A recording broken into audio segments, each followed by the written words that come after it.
नमस्कार। आज हम एक ऐसी कहानी की गहराइयों में उतरेंगे जो सच में रोंगटे खड़े कर देती है। कहानी का नाम है अमनपुर में लाल दुपट्टे का बदला। जी, ये कहानी अमनपुर नाम के एक ऐसे गांव की है जहां एक वक्त ऐसा आया कि शादी की शहनाई बजना मतलब मौत को दावत देना बन गया था। बिल्कुल। और हमारे पास जो इसका पूरा ब्यौरा है वो कहानी के ही एक किरदार मनीष, उसकी यादों से हमें पता चलता है। हाँ, तो आज हम सिर्फ कहानी सुनेंगे नहीं बल्कि कोशिश करेंगे समझने की कि ये खौफनाक सिलसिला अमनपुर में शुरू कैसे हुआ और क्यों सिर्फ दूल्हों को ही निशाना बनाया गया, ये एक बड़ा सवाल है।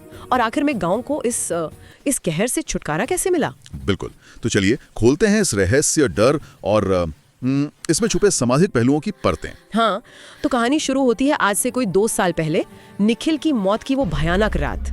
मनीष बताता है कि उस रात अमनपुर में रहने वाले उसके दोस्त निखिल का फोन आया था। रात के शायद 2:30 बज रहे थे। 2:30 बजे, काफी देर हो चुकी थी। हाँ, बहुत देर। और फोन पर निखिल की आवाज वो बुरी तरह कांप रही थी, हकला रहा था बेचारा। कह रहा था, भाई भाई बचाओ मुझे, वो वापस आ गई है। वो मतलब हाँ, वो कह रहा था खिड़की पर खड़ी है, उसका दुपट्टा खून से। और बस फोन कट गया। मनीष तो घबरा गया बुरी तरह। उसने फौरन अपने दूसरे दोस्त ब्रिज को जगाया और दोनों भागे बाइक पर निखिल के घर की तरफ। गांव से थोड़ा बाहर था उसका घर। और वहां क्या देखा उन्होंने? वहां पहुंचे तो दरवाजा अंदर से बंद था, लेकिन घर के अंदर से अजीब आवाजें आ रही थी, जैसे कोई फर्नीचर पटक रहा हो, तोड़फोड़ कर रहा हो। बाप रे। उन्होंने दरवाजा पीटा, आवाजें दी, निखिल दरवाजा खोल, निखिल। कोई जवाब नहीं। फिर उनकी नजर खिड़की के शीशे पर पड़ी। अंदर से खून का धब्बा लगा था, जैसे किसी ने हाथ मारा हो जोर से। खून का धब्बा? हाँ। अब उन्हें लगा कि और इंतजार करना ठीक नहीं। ब्रिज ने जोर से लात मारी और दरवाजा टूट गया। और अंदर का मंजर, सच कह रहा हूं, रोंगटे खड़े हो गए। निखिल छत से उल्टा लटका हुआ था। क्या? उल्टा? हाँ, और गले में एक सुर्ख लाल रंग का दुपट्टा कसकर बंधा हुआ था, जैसे फांसी का फंदा हो। हे भगवान। और सामने दीवार पर खून से लिखा था बड़े बड़े अक्षरों में, मैं लौटूंगी।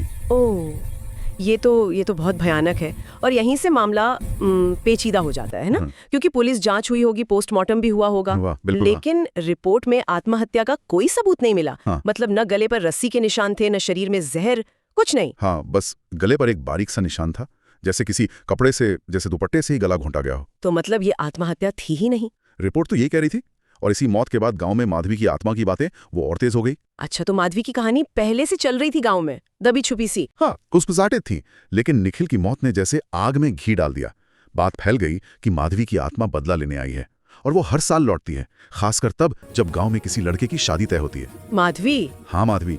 मनीष बताता है कि उस रात जब गांव के बुजुर्ग चाचा भीमन शोर सुनकर वहां आए थे, उन्होंने जैसे ही माधवी का नाम लिया, ब्रिज डर के मारे चीख पड़ा था। डर गए थे सब? बहुत ज्यादा।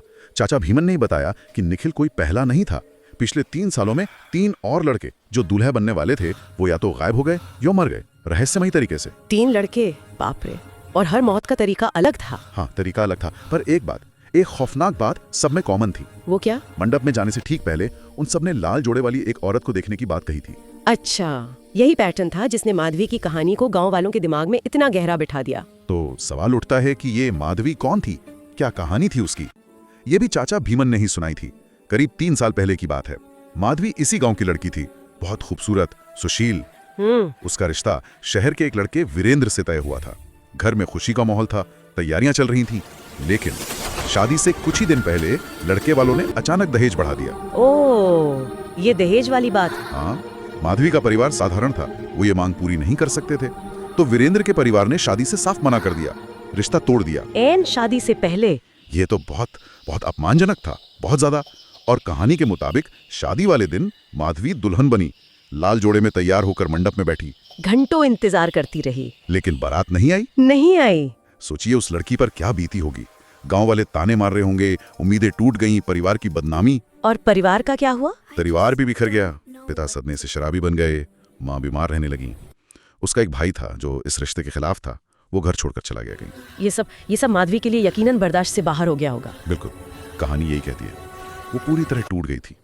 कहते हैं एक रात उसने फिर वही लाल जोड़ा पहना, मांग में सिंदूर भरा और कमरे में बंद होने से पहले बस इतना कहा, जिस दिन मुझे दुल्हन बनना था उसी दिन मेरी जिंदगी मार दी गई। और फिर उसने जहर खा लिया, जान दे दी। हे भगवान। ये यहाँ समझना जरूरी है कि कहानी में माधवी की मौत सिर्फ एक दुखद घटना नहीं है। ये असल में दहेज जैसी जो सामाजिक बुराई है उसका नतीजा है। समाज का दबाव, संवेदनहीनता, इन सबका परिणाम। हाँ, उसका दुल्हन ना बन पाना, वो अधूरा अरमान, वो सरेआम हुआ अपमान, कहानी के हिसाब से यही सब उसके बदले की आग बन गया। ये सिर्फ एक आत्मा का बदला नहीं लगता, ये जैसे एक सामाजिक अन्याय के खिलाफ एक गुस्से का भयानक रूप है। और उसके मरने के बाद क्या परिवार को शांति मिली? नहीं, कहाँ, कहानी तो और भी भयानक हो जाती है। माधवी की मौत के कुछ ही टाइम बाद उसकी माँ, उनकी लाश गांव के कुएं में मिली। क्या, कुएं में? हाँ, पिता एक दिन खेत में काम करते करते बेहोश हो गए और फिर लौटे ही नहीं। पता नहीं चला उनका क्या हुआ। और भाई तो पहले ही जा चुका था। पूरा परिवार खत्म हो गया मतलब? लगभग। और उधर वीरेंद्र, जिसने रिश्ता तोड़ा था, उसने दूसरी शादी कर ली। लेकिन गांव वाले कहते हैं कि उसका परिवार भी अजीब हादसों का शिकार होने लगा। और फिर एक दिन वीरेंद्र खुद गायब हो गया। वीरेंद्र भी गायब हो गया? हाँ, और कई दिन बाद उसकी लाश मिली नदी किनारे, सड़ी गली हालत में। और खौफनाक बात ये थी कि उसके गले पर भी कसने के गहरे निशान थे, वैसे ही जैसे दुपट्टे से गला घोटा गया हो। बिल्कुल निखिल की तरह। हाँ, तो ये पूरी कड़ी, माधुरी की मौत, परिवार का उजड़ना, वीरेंद्र की मौत, इसने गांव वालों के मन में डर पक्का कर दिया कि ये सब माधुरी की आत्मा कर रही है, ये उसका बदला है। तो चाचा भीमन का कहना बिल्कुल साफ था, ये माधवी की आत्मा है जो दूल्हा बनने वाले लड़कों से बदला ले रही है। अमनपुर में शादियों का मौसम मातम में बदल गया था। डर बैठ गया था सबके मन में। हाँ, एक वहम कि जिसने भी मंडप सजाया वो जिंदा नहीं बचा। कई साल ऐसे ही डर में निकल गए। गांव में शादियां बंद हो गई।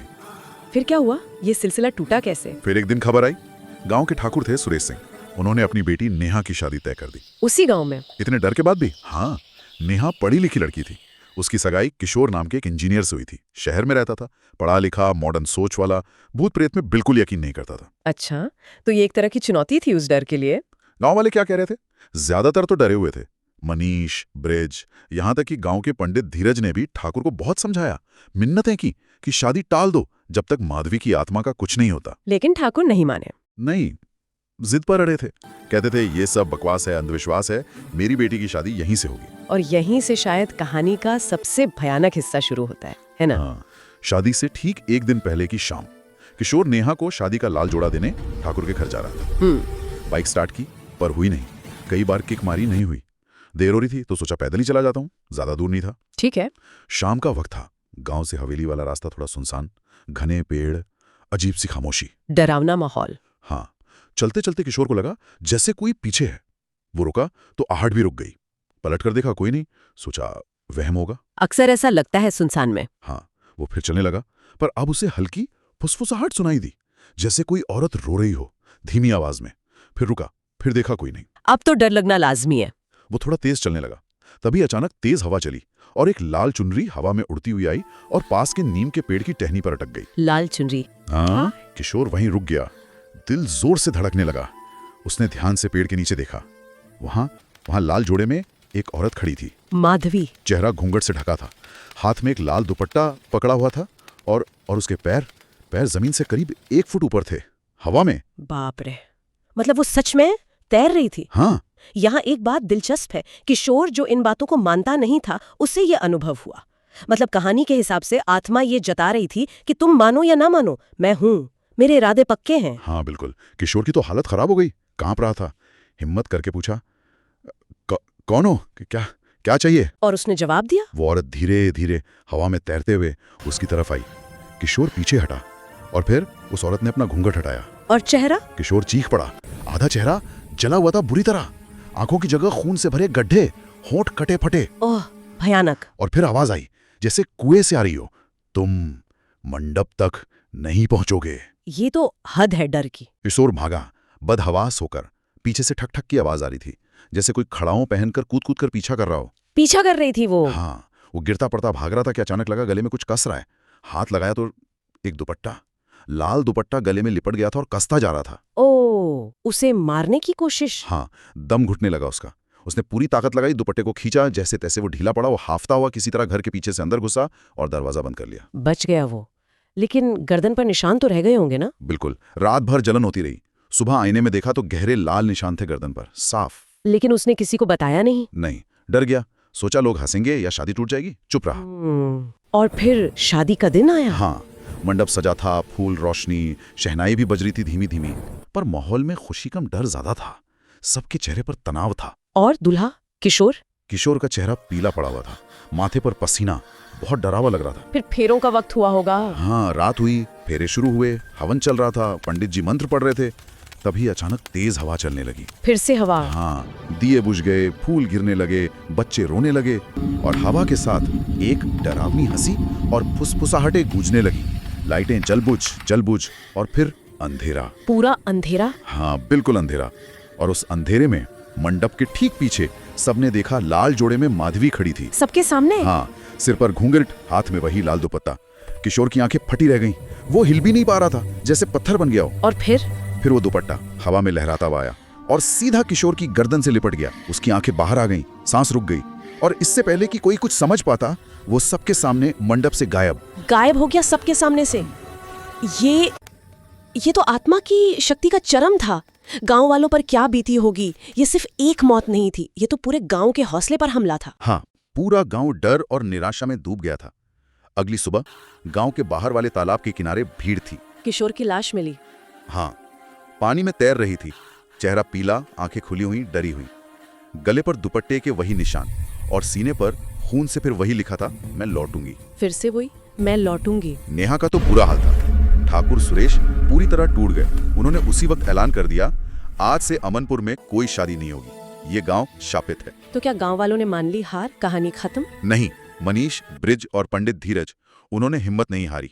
उन्हें पता था कुछ करना होगा, वरना गांव हमेशा के लिए उजड़ जाएगा। तो उन्होंने क्या किया? वो मदद के लिए निकले, दूर दूर गए, साधु संतों से मिले।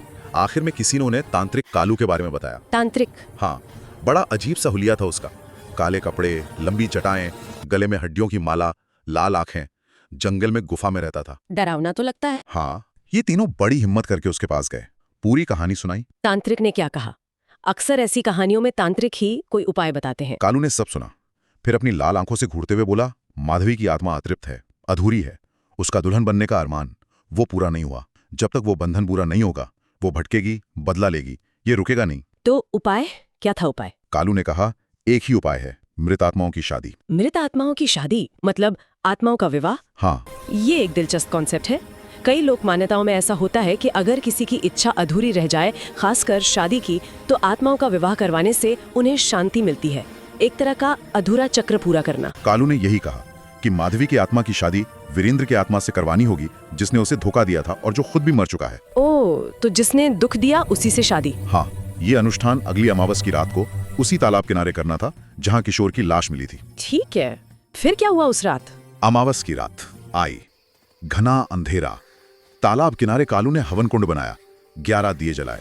सिर्फ कालू, पंडित धीरज, मनीष, ब्रिज और नेहा भी थी वहां टूटे दिल के साथ। आधी रात को कालू ने मंत्र पढ़ने शुरू किए, आवाज गूंजने लगी। माहौल तो बहुत तनावपूर्ण होगा। बहुत। जैसे जैसे मंत्र तेज हुए, हवा तेज हो गई, तालाब में लहरें उठने लगीं, हवन की आग भड़कने लगी, दिए बुझने लगे। और तभी पास रखी एक पुरानी पालकी का दरवाजा खुला और उसमें से माधवी की आत्मा निकली। सच में? कैसी दिख रही थी? आंखें लाल, खून जैसी, बाल बिखरे हुए, हाथ में वही गीला खूनी दुपट्टा।